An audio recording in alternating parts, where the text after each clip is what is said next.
Page 50, Tuesday, September 5th. Mom and I had just returned home from the supermarket. We were unloading her station wagon, carrying bags of groceries from the garage into the kitchen, when Eric and Arthur pulled up in the Land Cruiser. There was mud splattered all over the sides, all over the tinted windows, and even up on that center spotlight.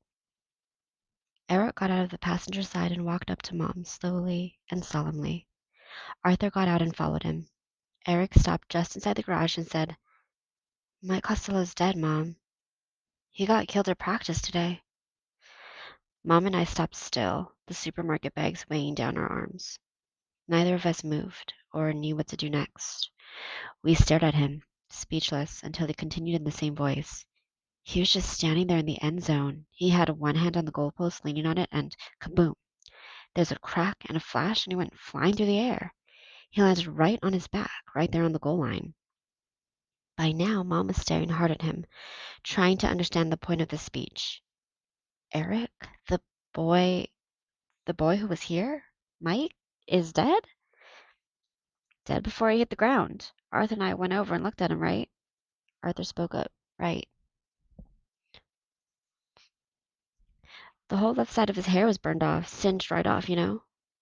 Mom still did not seem to comprehend. She struggled for words. What? What? Eric, tell me exactly what you did. Me? Nothing. There was nothing I could do. Coach Warner, all the other coaches, they surrounded him. They started banging on his chest. Arthur added, banging on him. Doing CPR, everyone was going nuts. Dad started running up to his car, phone dialing 911. Mom said, Your father? Your father called 911? Yeah, ambulances came. Cop cars came. They had this power pack thing, you know? Arthur said, jump-starting him. They were trying to jump-start his heart. They were sticking needles in him, everything, but nothing worked because he was already dead. He was dead before he hit the ground. What about Jack? Jack Costello? Was he there watching all of this? No, I didn't see him. I think his brother was there. Eric looked over at Arthur.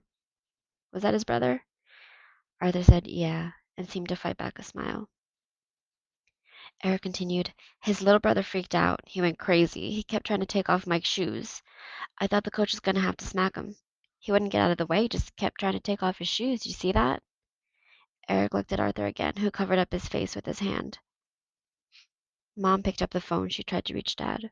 First at his mobile number, then through his office beeper, but she couldn't. I asked her, should I call Joey?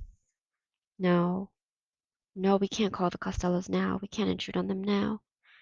Mom banged out another number on the phone. I'm going to try the school. There was no answer at the school either. Mom stood there staring at the bags of groceries. She looked like she was going to pass out. The ring of the telephone made her jump. It was Dad calling from the hospital. He told her basically the same story that Eric had, right down to Joey Costello and the problem with Mike's shoes. Joey and his parents were at the hospital, and Mike had been officially pronounced dead.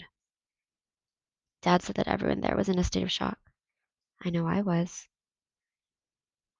I carried my bags of groceries on into the kitchen and sat them down. Then I heard a strange sound. It was the sound of voices in the backyard. Happy voices. I looked through the patio doors and saw Eric and Arthur. They were laughing. I stepped closer to the doors and I could hear Eric saying, Did you see his hair? Did you see the side of his head? He got mohawked, man. Arthur said, mohawked. I watched them in disbelief. How could they be happy? Who were these two people? Then I realized it. They were the two people who would benefit from Mike Costello's death. They were celebrating it. Eric grabbed at Arthur's shoes and screamed in a high-pitched voice, The shoes! Give me the shoes! I turned to look for Mom. She was still in the garage on the phone with Dad. She saw none of this. She heard none of this. I turned back to watch the cruel comedy routine on the other side of the glass. There they were, Eric and a nasty friend, just like I remembered in Houston. Nothing had changed except the name of the friend. I felt sick and confused. I asked myself, how could this happen? How could this happen to Mike Costello? He was such a nice guy. He was number 2 on the depth chart. He was already accepted in the School of Engineering at FSU. And I answered myself, here's how. Because Mike Costello didn't fit into the Eric Fisher football dream. Mike could never have been sitting out there with Eric and laughing at such a thing. Now Mike is dead, but the dream lives on.